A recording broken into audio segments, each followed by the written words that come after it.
welcome to my flipped classroom.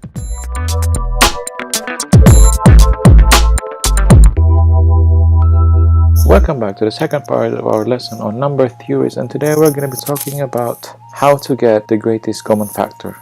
For example, if you are asked to find the greatest common factor of 12 and 16, the first thing that you need to do is to find the factors of each number. Let's begin with the factors of 12. We know that the factors of 12 are 1, 2, 3, 4, 6, and 12.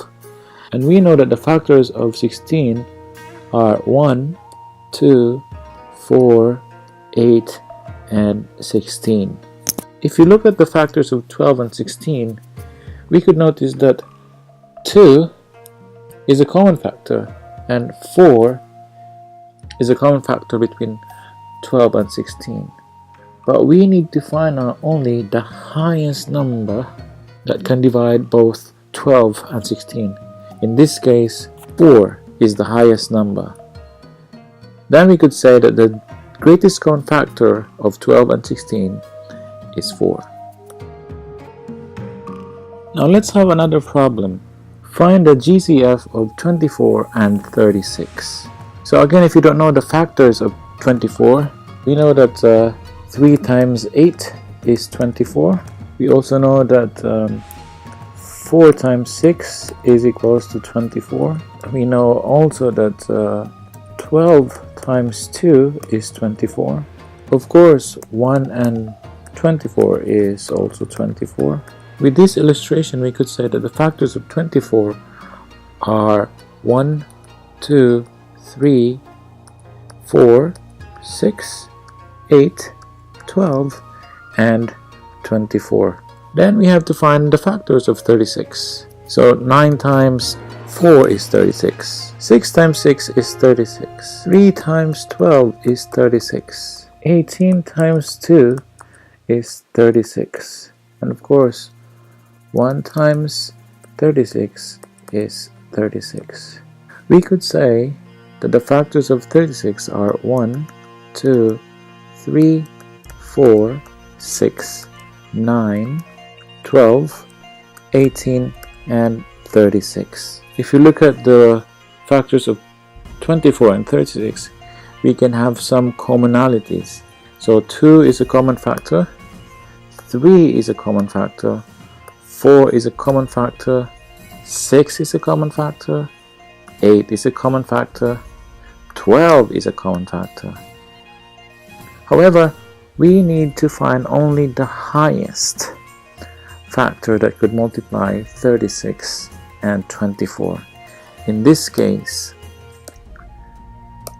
we have 12 as the greatest common factor of 24 and 36.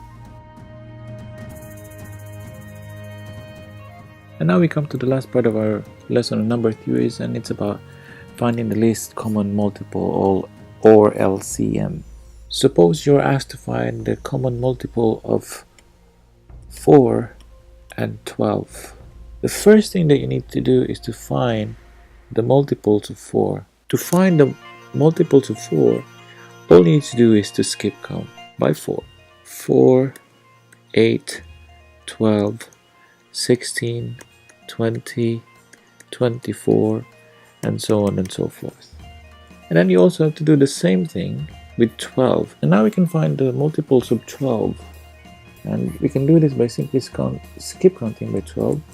So we have 12, 24, 36, 48, 60, and so on and so forth. Now if you look at the multiples of 12 and 4, we could find some commonalities. These are 12. We have 12 here. And we have 24 here. We are not after the greatest common multiple.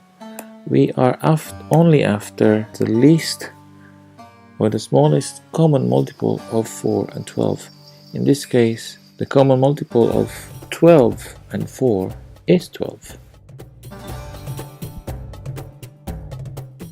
And now let's have another problem.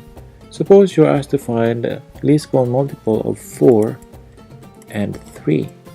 we need to find the multiples of 4 first, and we know that the best thing to do this is to skip count by 4, and that gives us 4, 8, 12, 16, 20, 24, 28, and so on and so forth. And now we have to find the multiples of 3.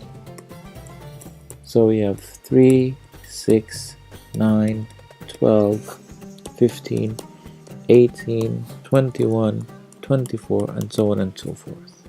And when you have all the multiples, all you need to do is find the commonalities or the common multiples of both 4 and 3. In this case, 12 is a common multiple of 4 and 3. 24 is another common multiple of 4 and 3.